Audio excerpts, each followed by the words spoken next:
Matti, thank you organizers and thank you particularly Miroslava for your great speech and all the information you shared with us. That was extremely valuable.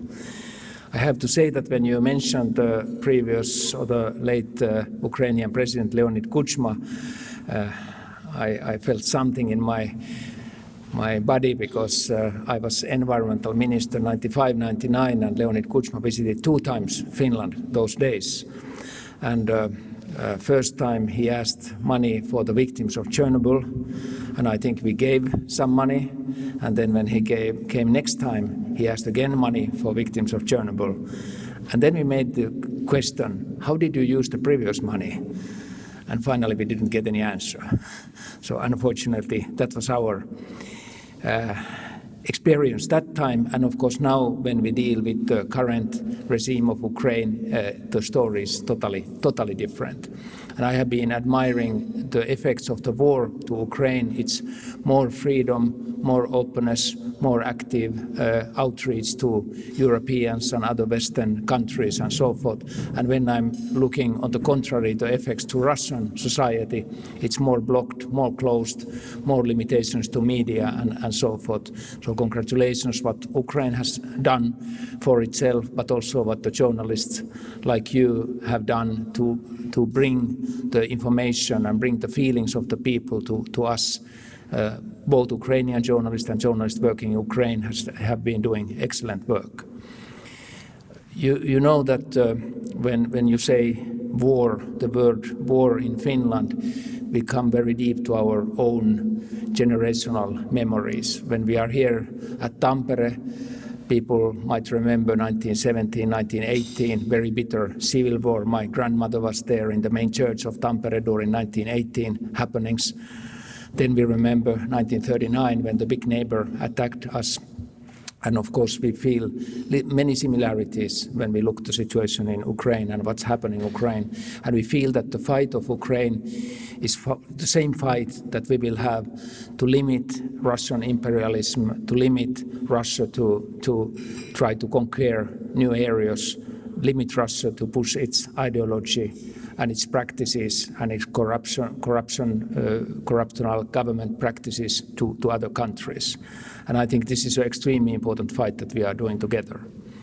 When the attack started February 22nd, of course the first question in Finland always are we safe?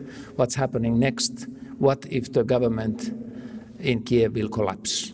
What if today we have news that Ukraine couldn't fight, or that Russia had a plan that would have been very effective to kick out the government in Kiev or kick out the president of Kiev? What kind of Europe we would live at that day?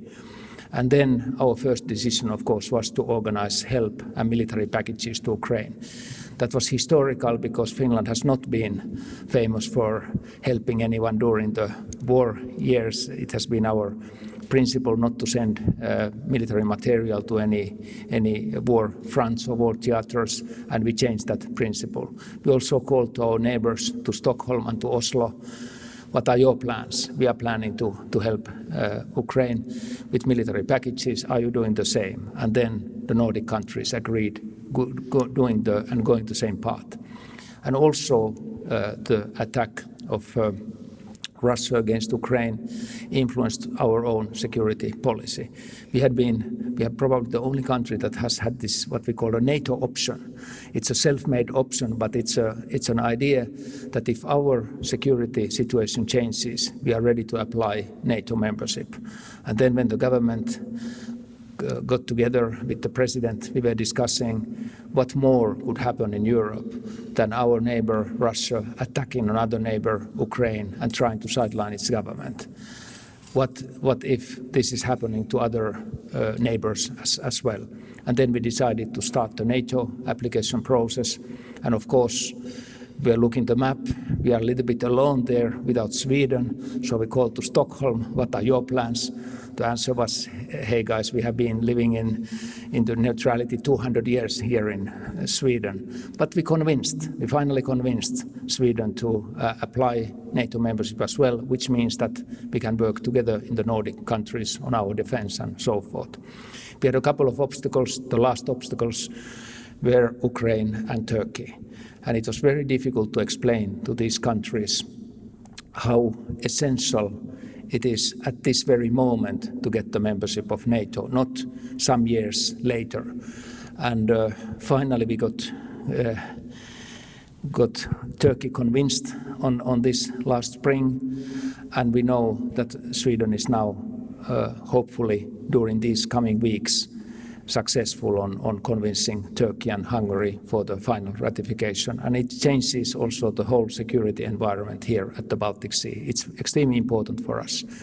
We have, of course, always been famous of taking care of our own defense, but we can see risks around when you have to have a higher threshold for any violations of your airspace, marine space, land space, and so forth. And this is what the NATO cooperation will give us.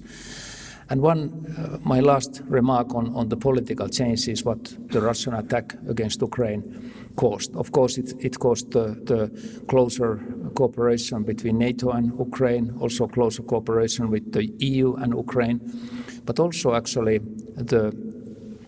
somehow the change of the game in the whole European Union. I have to say that the defense issues and even foreign policy issues have not been in the key topics for the European Union. It's more a trade organization, it's more harmonization of legislation and so forth.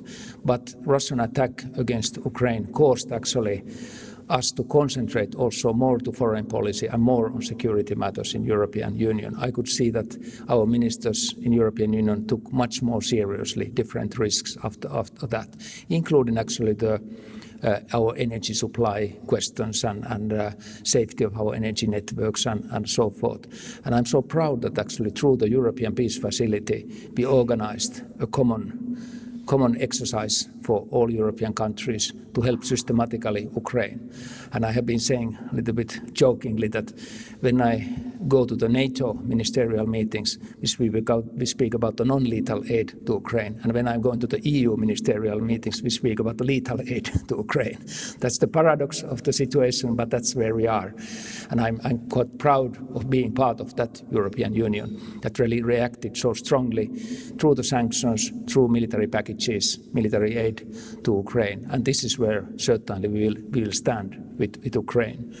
And just to finish, the work that journalists are doing at this to bring the information to Finns, to European decision makers, European population, to understand what's going on in Ukraine and why it's crucial to help Ukraine at this situation is very, very valuable. Without that work, our people wouldn't know what's going on and what are the effects of the war to ordinary citizens, what are the effects of the war to civilians in Ukraine. So thank you, journalists. Thank you, Miroslava, for your work. Thanks.